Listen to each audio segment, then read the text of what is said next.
Xin chào các bạn đã đến với kênh YouTube channel của Đinh Lan Hương. Và hôm nay mình sẽ hướng dẫn các bạn vẽ hoa bằng lăng bằng loang cồn nhé. Đầu tiên thì mình chuẩn bị một cái móng mẫu như thế này. Và sau đó thì mình sẽ sơn màu trắng lên nền nhé. Các bạn lưu ý là khi chúng ta sử dụng loang cồn ấy, thì chúng ta thường dùng cái màu trắng vô như thế này hoặc là màu nước gạo các bạn nhé. Mình sẽ đánh 2 lớp.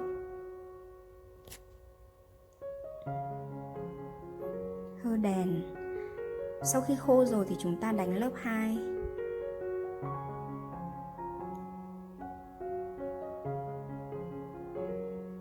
Chúng ta hơ đèn 15 đến 20 giây nhé. Sau khi khô rồi chúng ta sử dụng tốp lì. Chúng ta dùng loang cồn ấy, thì chúng ta nên dùng tốp lì để nó bám cái loang cồn tốt hơn các bạn nhé.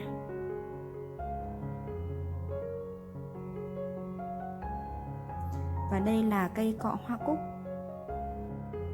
Cọ hoa cúc này thì chúng ta vẽ được rất nhiều loại hoa các bạn nhé. Chúng ta sẽ rửa cọ bằng acetone hoặc nước lau gel. Lau sạch nhé các bạn nhé.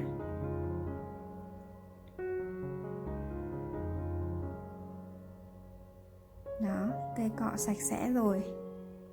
Và đây là nền đã lì rồi, khô lì. Bây giờ thì chúng ta bắt đầu nhé. Với bộ màu loang cồn của Vinimay này thì chúng ta tạo ra được rất là nhiều kiểu.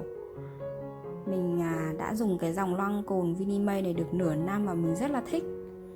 Và ở đây có những cái màu cơ bản để mình vẽ cái bông hoa bằng lăng. Các bạn nào mà không nhớ cái tông màu ấy, các bạn có thể ghi lại nhé, nó có số thứ tự đấy. Đầu tiên thì chúng ta sẽ chấm nhụy hoa. Chúng ta sử dụng tông màu vàng để chấm nhụy hoa nhé. Và mình kết hợp với màu cam, màu loang cồn cam để chấm vào. Mình sẽ zoom to ra cho các bạn nhìn cho dễ hơn này. Đấy. Mình thêm màu vàng vào bởi vì màu cam hơi nhiều. Đó, chúng ta thêm vàng vào. Và tiếp theo thì chúng ta dùng chai số 12 trong bộ loang cồn nhé. Chai này là chai tạo loang cho các cái màu nó liên kết lại với nhau. Mình đã hướng dẫn các bạn sử dụng loang cồn ở rất nhiều video rồi. Các bạn chú ý đón xem nhé. Các bạn tìm xem nhé. Chúng ta sử dụng cọ hoa cúc để vẽ những cái cánh hoa màu tím nhé. Chúng ta chỉ vẽ đại khái thôi. Sau khi là vẽ cánh hoa rồi thì chúng ta sẽ dùng acetone hoặc nước lau gel để chúng ta lau sạch cái cọ hoa cúc nhé. Các bạn lưu ý là cọ thì phải luôn lau sạch sẽ để chúng ta dùng những cái màu tiếp theo. Và mình sẽ phối với màu xanh để trồng lên cái cánh hoa màu tím. Cái màu xanh này phối với màu tím thì cánh hoa nó sẽ có màu hồng, tạo thành màu hồng tím loang với nhau sẽ rất là đẹp.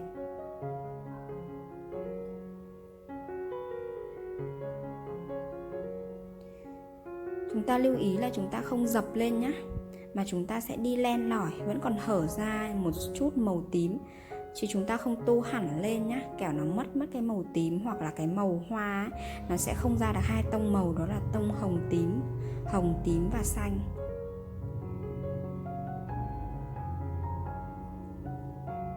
Mình sẽ đi len lỏi theo những cái cánh tím thôi, còn vẫn phải lộ ra một chút cánh tím.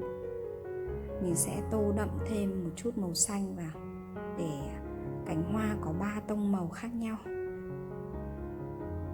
Bây giờ các bạn chưa nhìn thấy tông hồng đâu ạ. Và khi mình sử dụng cái chai số 12 để mình cho lên để các cái cánh nó được loang màu ra thì bắt đầu những cái tông màu hồng tím bắt đầu nó lộ ra. Đấy, rất là xinh luôn. Phai ra nó sẽ ra tông hồng tím.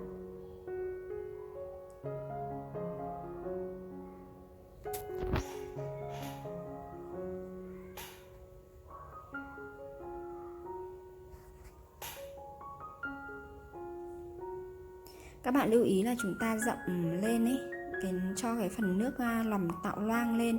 Cái phần cánh chúng ta lấy ít thôi nhá. Chúng ta lấy nhiều quá thì nó sẽ loang ra cái cánh bên cạnh, thì nó sẽ ảnh hưởng đến cái chất lượng màu. Nó loang sẽ không được đồng đều, không được đẹp. Và tiếp theo thì mình sẽ viền nhé. Các bạn chú ý khi mình viền nhé, bởi vì là cái bông hoa nó có đẹp hay không, nó có hồn hay không là do chúng ta viền. Chúng ta sẽ lấy ít sơn thôi, ít cái phần gel đặc thôi để chúng ta viền nhé. Mình càng lấy ít hay bao nhiêu thì cái bông hoa nó càng đẹp tự nhiên bấy nhiêu. Chúng ta mà viền dày quá thì cái bông hoa nó sẽ không tự nhiên.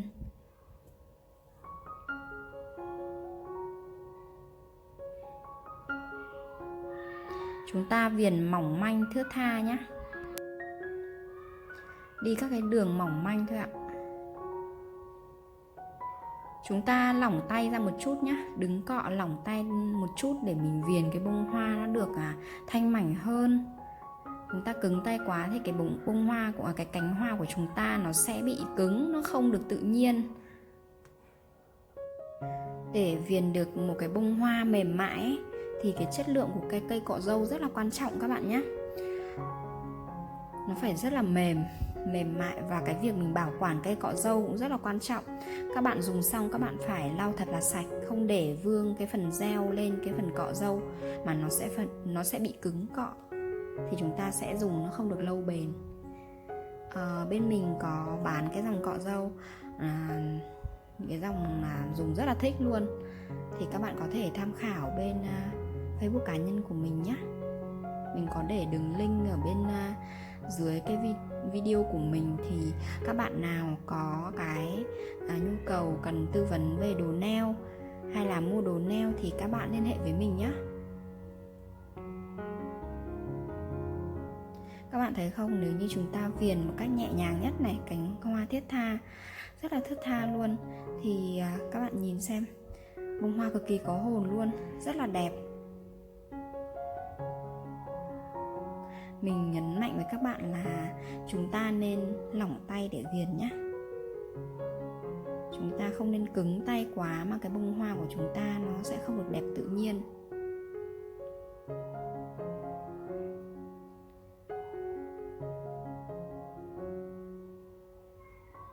Mình không viền theo một cái quy tắc nào cả, nên là mình chỉ đưa nó theo những cái cánh hoa của mình, nó theo hướng nào thì mình sẽ viền nó mềm mại theo cái hướng đó thôi.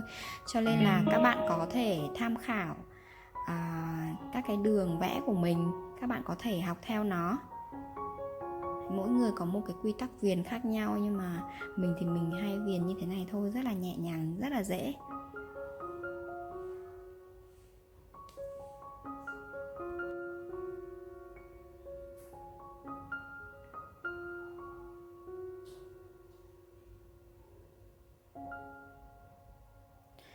Và tiếp theo là mình sẽ đi những cái đường zoom ở phần nụ nhé.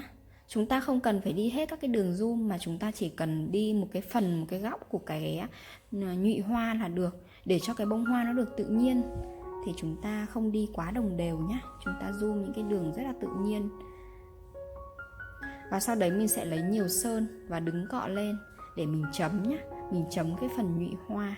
Mình sẽ chấm to, chấm nhỏ, xen kẽ với nhau, và càng ra ngoài cái phần nhụy hoa là phần cánh hoa thì những cái đường chấm nó lại càng nhỏ nhé. Càng ngày nó càng nhỏ lại các bạn nhé.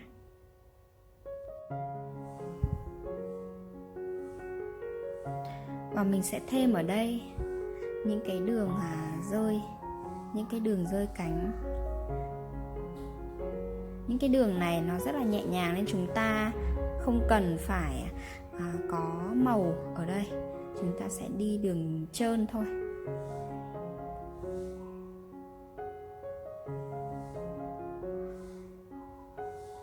Chúng mình sẽ hơ khô 30 giây nhé. Các bạn hơ từ 30 giây đến 60 giây để cho cái phần, đảm bảo cái phần gel ấy nó khô rồi. Và sau đấy là mình sẽ phủ tốp nhé, là xong. Các bạn thấy rất là đơn giản phải không ạ? Mình vừa hướng dẫn các bạn kỹ thuật vẽ hoa bằng lăng bằng loang cồn. Cảm ơn các bạn đã theo dõi video của mình nhé. Các bạn nhớ like và đăng ký kênh để luôn ủng hộ cho mình ra rất nhiều các video hướng dẫn khác nhau nhé. Xin chào và hẹn gặp lại các bạn trong các video tiếp theo.